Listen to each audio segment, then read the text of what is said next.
रहे हैं। बिल्कुल, और ये तस्वीरें खास हैं क्योंकि देखिए राजनाथ सिंह जो है वो यूपी के मुख्यमंत्री भी रह चुके हैं। उनके लिए नया नहीं है, लखनऊ नया नहीं है उनके लिए, और इसलिए काफी कॉन्फिडेंट भी नजर आ रहे हैं। और जिस तरीके से बीजेपी के दो बड़े चेहरे आज नॉमिनेशन फाइल करने गए हैं, लेकिन ये तस्वीरें राजनाथ सिंह की हम आपको दिखा रहे हैं। मुख्यमंत्री योगी आदित्यनाथ को आप देख सकते हैं, उत्तराखंड के मुख्यमंत्री पुष्कर सिंह धामी भी उनके साथ मौजूद है। इससे पहले उन्होंने रोड शो किया और रोड शो की तस्वीरें भी हमने आपको दिखाई थी। भारी जो भीड़ है वो वहां पर नजर आई थी। लखनऊ में भी चुनावी टक्कर आपको बता दें तो राजनाथ सिंह बीजेपी से राजनाथ सिंह अंदर पहुंच चुके हैं नॉमिनेशन फाइल करने के लिए। रक्षा मंत्री राजनाथ सिंह के साथ उत्तर प्रदेश के मुख्यमंत्री योगी आदित्यनाथ भी मौजूद है। हालांकि नामांकन से पहले लखनऊ की सड़कों पर भव्य रोड शो निकाला गया। बीजेपी मुख्यालय पर रोड शो से पहले रक्षा मंत्री राजनाथ सिंह ने हनुमान सेतु मंदिर में भगवान का आशीर्वाद भी लिया। इसके बाद लखनऊ की सड़कों पर हजरतगंज से होते हुए परिवर्तन चौक और परिवर्तन चौक से सीधे ये जो देख रहे हैं मेरे पीछे आप जिलाधिकारी कार्यालय, इसके अंदर राजनाथ सिंह अंदर मौजूद है। नामांकन की जो प्रक्रिया है वो अंदर फाइल की जा रही है। तीसरी बार क्या राजनाथ सिंह जीत की हैट्रिक लगाएंगे, और अगर लगाएंगे तो आंकड़ा क्या होगा? क्योंकि 2014 से अगर 2019 की बात की जाए तो हर बार के चुनाव में मार्जिन का ग्राफ बढ़ा है। पहले 2 लाख कुछ हजार, उसके बाद 3 लाख, 3.5 लाख से ज्यादा के मार्जिन से राजनाथ सिंह ने चुनाव जीता। इसके बाद इस बार दावा दरअसल बीजेपी की ओर से यह कि इस बार 5 लाख से ज्यादा के मार्जिन से राजनाथ सिंह जीत हासिल करेंगे। हालांकि देखिए इसी बीच जो मोहनलालगंज से प्रत्याशी कौशल किशोर जो कि केंद्रीय मंत्री भी है, वो भी यहां पर पहुंच गए हैं। और अंदर की जो तस्वीर निकल के सामने आ रही है, दरअसल ये देखिए जब रक्षा मंत्री राजनाथ सिंह कलेक्ट्रेट के अंदर पहुंचकर नामांकन फाइल करते हुए दिखाई दे रहे हैं। उनके ठीक बगल में देख रहे हैं आप कि उत्तर प्रदेश के मुख्यमंत्री योगी आदित्यनाथ, और उनके बगल में उत्तराखंड के मुख्यमंत्री पुष्कर सिंह धामी, साथ ही डिप्टी सीएम ब्रजेश पाठक भी अंदर मौजूद है। और जो नामांकन फाइल करने की प्रक्रिया है वो यहां पर चल रही है। अगर बात करें राजनाथ सिंह के सियासी इतिहास की तो उत्तर प्रदेश से विधायक भी रहे वो, उत्तर प्रदेश के मुख्यमंत्री भी रहे वो, उत्तर प्रदेश से सांसद भी रहे वो, रक्षा मंत्री भी रहे, और अब चौथी बार अगर बात की जाए तो माफ कीजिएगा तीसरी बार, क्योंकि 2009 से 2014 वो गाजियाबाद से सांसद रहे। इसके बाद लखनऊ से 2014 से 2019, 2019 से 2024 और अब 2024 में वो नामांकन फाइल कर रहे हैं। तो देखना ये होगा कि जो अगले कुछ दिन होने वाले राजनाथ सिंह के लिए वो कितने अहम होने वाले हैं। हालांकि राजनाथ सिंह के साथ खासियत ये भी है कि वो हर बार नामांकन एक मुहूर्त में करते हैं। इस बार भी ये जानकारी निकल के सामने आई कि इस बार भी उनकी ओर से एक मुहूर्त निकाला गया था, 12 बजे का समय तय किया गया था। और शायद यही वजह रहे कि राजनाथ सिंह ने तय समय से कुछ सेकंड, कुछ मिनट पहले ही कलेक्ट्रेट में वो दाखिल हो गए, और ठीक 12:05 पर नामांकन जो प्रक्रिया है नामांकन दाखिल करने की वो यहाँ पे चल रही है, देख रहे हैं आप। और यही वो मौका होता है जब कोई भी बड़े से बड़े पद पर बैठा नेता हो, नामांकन दाखिल करते वक्त बिल्कुल वैसे ही सिचुएशन होती है जैसे एग्जाम से पहले किसी भी स्टूडेंट की। भले ही वो बड़े कद्दावर नेता है, पुराने नेता है, यूपी के रग-रग से वाकिफ है, यूपी में विकास परियोजनाओं को लेकर लंबा उनका इतिहास रहा है, लेकिन 2024 में एक बार फिर से प्रत्याशी के तौर पर उतरना, सबको साथ लेकर चलने की बात करने के साथ वोटों के मार्जिन को बढ़ाना, 400 पार के आंकड़े में अपना कंट्रीब्यूशन देना, यूपी में 80 सीटों को लेकर के जो दावे बीजेपी की ओर से किए जा रहे हैं, इसको लेकर शक्ति प्रदर्शन करते हुए नामांकन फाइल करते हुए जीत का दावा करना, ये अपने आप में बहुत सारी बातें अहम बनाती हैं आज, क्योंकि आज सुपर सोमवार है, सियासी संग्राम है। देश के 2 बड़े नेता हैं स्मृति ईरानी और राजनाथ सिंह जो आज नामांकन फाइल कर रहे हैं, लेकिन मेरी मौजूदगी चूंकि लखनऊ में कलेक्ट्रेट ऑफिस के बाहर है, लिहाजा राजनाथ सिंह पर नजरें बनी हुई हैं, क्योंकि राजनाथ सिंह यहां से बाहर निकलने के बाद मीडिया कर्मियों से बातचीत भी करेंगे। कुछ ऐसी तस्वीर अमेठी से भी दिखाई दी जब अमेठी से में स्मृति ईरानी ने यहाँ पे भव्य रोड शो किया, और स्मृति ईरानी लगातार राहुल गांधी पर हमलावर भी रही। साथ ही उनकी ओर से यह भी कहा गया कि अब वो बारी नहीं है, अब उनके पास अमेठी में अपना घर भी है, इसलिए अब वो अमेठी के निवासी हैं, लिहाजा प्यार डबल होना चाहिए अमेठी वासियों की ओर से, ये बार बार उनकी ओर से मंच से कहा गया। दूसरी तस्वीर राजनाथ सिंह की जो नामांकन दाखिल कर रहे हैं, यानी कि परीक्षा की घड़ी दोनों ही नेताओं के लिए। हालांकि ये दोनों ही वो नेता हैं जिन्होंने पिछली बार के चुनाव में बड़े मार्जिन के साथ इतिहास गढ़ा और अपने अपने क्षेत्रों से चुनाव जीत कर आए। लेकिन बात जब हम नामांकन की करते हैं, चुनावी प्रक्रिया की करते हैं, तो हालात बिल्कुल वैसे स्टूडेंट की होती है। जब चाहे आप कितना भी पढ़ लिख कर गए हो, अगर एग्जाम में बैठे हैं तो बहुत सारे ख्याल जहन में आते हैं, और इसीलिए आज राजनाथ सिंह की ओर से भी लखनऊ में भव्य रोड शो किया गया। लखनऊ की अगर बात की जाए तो गंगा जमनी तहजीब यहाँ की परंपरा रही है, लेकिन राजनाथ सिंह समेत तमाम जो बीजेपी के नेता यहाँ से चुनाव जीतते रहे, उनके साथ खासियत ये रही कि उन्हें मुस्लिमों के वोट भी लखनऊ सीट से भर भर कर मिले। पुराने लखनऊ की बात की जाए, चौकी, नखास की, खदरा से लेकर अमीनाबाद से लेकर तमाम वो इलाके जो मुस्लिम बाहुल्य रहे हैं, वहां से भी बीजेपी के तमाम नेताओं को, चाहे वो लालजी टंडन रहे हो, चाहे वो अटल बिहारी वाजपेयी रहे हो, चाहे वो राजनाथ सिंह ही क्यों ना हो, इनको जनता ने भरपूर प्यार दिया और भरपूर प्यार के साथ भर भर के वोट भी दिए।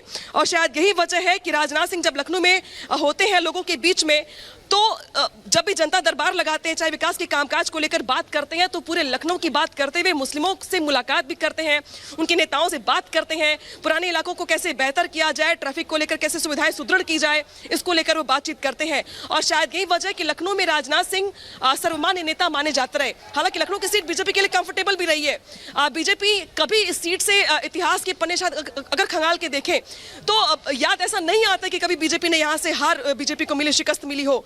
लेकिन इस बार राजनाथ सिंह तीसरी बार जीत की हैट्रिक लगाने का दावा करते हुए नामांकन भर रहे हैं, तो नजरें इस बात को लेकर के होंगी कि अगर राजनाथ सिंह जीतते हैं तो इस बार जनता का कितना अपार प्यार राजनाथ सिंह को मिलता है, जो पिछले 2 चुनाव में मिला है। क्योंकि हर बार उनके वोटों में इजाफा ही हुआ है लखनऊ से। तो क्या इस बार इजाफा होगा या चुनौती बढ़ेगी? क्योंकि इस बार अगर बात की जाए तो कांग्रेस और समाजवादी पार्टी एक साथ चुनाव लड़ रहे हैं। हालांकि अगर 2019 की बात करें आप, तो आपको याद होगा पिछले चुनाव में सपा, बसपा, आरएलडी और कांग्रेस सब साथ में थे, तभी राजनाथ सिंह ने सीट से जीत हासिल की थी। इस बार चूंकि बसपा की प्रत्याशी अलग है, सपा कांग्रेस अलग है, और आज जब राजनाथ सिंह का जुलूस आगे बढ़ रहा था, रोड शो आगे बढ़ रहा था, तब अपना दल के कार्यकर्ताओं से लेकर आरएलडी तक के कार्यकर्ता उस रोड शो में शामिल थे। यानी कि आरएलडी जिस तरीके से सहयोगी गठबंधन दल के तौर पर आगे बढ़ रही है बीजेपी के साथ, तो यहाँ पर ताकत दोगुनी तिगुनी होती हुई दिखाई दे रही है।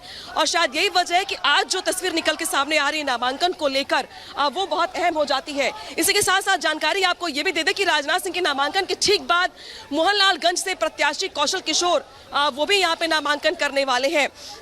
तो बहुत अहम ये भी हो जाता है। राजनाथ सिंह के बेटे जो नीरज सिंह है, वो भी साथ साथ चल रहे थे लखनऊ में। राजनाथ सिंह की गैर मौजूदगी में उनका पूरा काम संभालते हैं। विकास परियोजनाओं को लेकर जिन लोगों को शिकायतें करनी होती है या अपनी बात कहनी होती है, वो नीरज सिंह से करते हैं। एक तरीके से प्रतिनिधि के तौर पर वो यहाँ पे काम कर रहे हैं नीरज सिंह, वो भी यहाँ पर साथ में आए हुए हैं और अंदर गए हुए हैं। तो दो तस्वीरें टीवी स्क्रीन में है आप पर है आपके, जब देश के 2 दिग्गज नेता स्मृति ईरानी और राजनाथ सिंह दोनों ही आज नामांकन अपना फाइल कर रहे हैं। स्मृति ईरानी आज अमेठी से नामांकन फाइल कर रही है। बड़ी बात यह है कि स्मृति ईरानी ने भी नामांकन से पहले पूजा पाठ किया, भगवान का आशीर्वाद लिया, और आशीर्वाद लेने के साथ भव्य रोड शो करते हुए, यानी शक्ति प्रदर्शन करते हुए वो नामांकन दाखिल करने के लिए पहुंच रही है। दूसरी तस्वीर राजनाथ सिंह की है, जो जिलाधिकारी कार्यालय के अंदर है, कलेक्ट्रेट के सामने जो नॉमिनेशन फाइल होती है, जो नॉमिनेशन दाखिल करने की प्रक्रिया होती है, वो यहाँ पर फाइल करते हुए दिखाई दे रहे हैं। आज मोहन यादव जो कि मध्य प्रदेश के मुख्यमंत्री हैं, वो भी स्मृति ईरानी के साथ। अनामिका, आप वहां की तस्वीरें दिखा रही हैं, हम अपने दर्शकों को बता दें। देखिए किस तरीके से अमेठी की तस्वीरें भी देख रहे हैं, लखनऊ की भी तस्वीरें देख रहे हैं। अमेठी में रोड शो जो स्मृति ईरानी कर रही हैं, मोहन यादव उनके साथ उनके रथ पर मौजूद है, और दूसरी तरफ राजनाथ सिंह को आप देख रहे हैं, जो नामांकन की प्रक्रिया वहां पर चल रही है। लखनऊ से चुनावी ताल ठोक रहे हैं। लखनऊ सीट का सियासी समीकरण 2014 में सांसद बने लखनऊ से, 2019 में फिर राजनाथ सिंह चुने गए और एक बार फिर से चुनावी मैदान में उतरे हुए हैं। 20 मई को यहां पर चुनाव होने हैं और अमेठी में भी 20 मई को, यानी कि 5वें चरण का मतदान होगा। उसी के लिए नामांकन यहां पर किया जा रहा है। लेकिन भव्य रोड शो नामांकन से पहले दोनों की तरफ से किया गया। इधर स्मृति ईरानी ने अमेठी में रोड शो किया, वहीं इधर राजनाथ सिंह ने लखनऊ में भव्य रोड शो किया है। तो देखिए किस तरीके से चुनावी टक्कर है। राजनाथ सिंह के सामने रविदास मेहरोत्रा समाजवादी पार्टी से चुनावी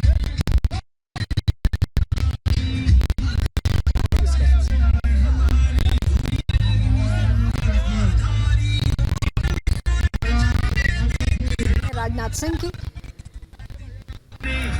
मुख्यमंत्री योगी आदित्यनाथ की मौजूदगी में पुष्कर सिंह धामी, उत्तराखंड के मुख्यमंत्री ब्रजेश पाठक वो भी मौजूद हैं। राजनाथ सिंह ने नॉमिनेशन फाइल किया है। जैसा कि अनामिका बता भी रही थी, जो रोड शो था उसमें भारी भीड़ दिखी, भारी समर्थन दिखाई दिया, और यही वजह है कि जब 400 पार का नारा दिया जाता है तो ये जन समर्थन ही वोटों में तब्दील होता है। और एक तरह से बल देता है इस नारे को। और अब अमेठी की तस्वीरें, अमेठी का मुकाबला स्मृति ईरानी ने जब शुरुआत में लड़ा था तब जीत हासिल नहीं की, लेकिन दूसरी बार भारी जीत हासिल की और इस तरह का समर्थन मिला कि राहुल गांधी या कांग्रेस अभी तक ये तय नहीं कर पा रहे हैं कि अमेठी से दोबारा उनको उतारें या नहीं। असमंजस बना हुआ है। दीपेश शुक्ला MLC भी हैं, वह भी साथ में खड़े हैं, पूर्व मंत्री सुरेश पासी भी। तो देखिए यहाँ पर जी ये रोड शो देखिए, और पूरी है तो गौरी जिला मुख्यालय है पूरी तरह से जाम हो चुका है। ये तस्वीरें इस बात की गवाही हैं कि किस तरह से लगातार बड़ा जन समर्थन जो है वो स्मृति ईरानी को मिल रहा है। इस बात का दावा वे लगातार करती भी नजर आई हैं, जिस बात का जिक्र अभी हाल ही में सलोनी कर रही थी कि 2014 में जब भारतीय जनता पार्टी ने उन्हें अमेठी सीट से चुनाव मैदान में उतारा तो फिर मुश्किल जो है वो राहुल गांधी की खड़ी होती हुई नजर आई थी। कांग्रेस पार्टी मुसीबत में दिखाई दी, लेकिन उन्हें हार का सामना करना पड़ा था, मगर उन्होंने अमेठी से वापसी नहीं की। वे लगातार अमेठी की जनता के बीच रही, काम करती रही और यही कारण रहा कि 2019 में प्रचंड बहुमत के साथ वे जीतकर संसद पहुंची और यही कारण है कि फिर उन्होंने अपना घर अमेठी में बना लिया और अब एक बार फिर तीसरी मर्तबा वे अमेठी की जनता के लिए चुनाव मैदान में हैं और अब नामांकन दाखिल करने के लिए रोड शो के जरिए वे डीएम कार्यालय के लिए पहुंच रही हैं। तस्वीरों में आप देख सकते हैं खुद स्मृति ईरानी उस रथ पर सवार हैं और साथ में मध्य प्रदेश के मुख्यमंत्री मोहन यादव आपको नजर आ रहे होंगे। तस्वीरों में देखा जा सकता है कि किस तरह से भारी जनसमूह जो है वो नजर आ रहा है। ये दो अलग अलग तस्वीरें अमेठी और लखनऊ की। एक तरफ अमेठी में रोड शो लगातार चल रहा है और इस रोड शो के बाद इस नामांकन दाखिल करते हुए स्मृति ईरानी नजर आने वाली है, तो दूसरी तस्वीर लखनऊ से आपको दिखा रखे गए जहां पर राजनाथ सिंह, उत्तर प्रदेश के मुख्यमंत्री योगी आदित्यनाथ आपको डीएम कार्यालय में नजर आ रहे हैं जहां नॉमिनेशन उनके द्वारा फाइल किया जा रहा है। शिखा बिल्कुल, और ये खास तस्वीरें देखिए चुनाव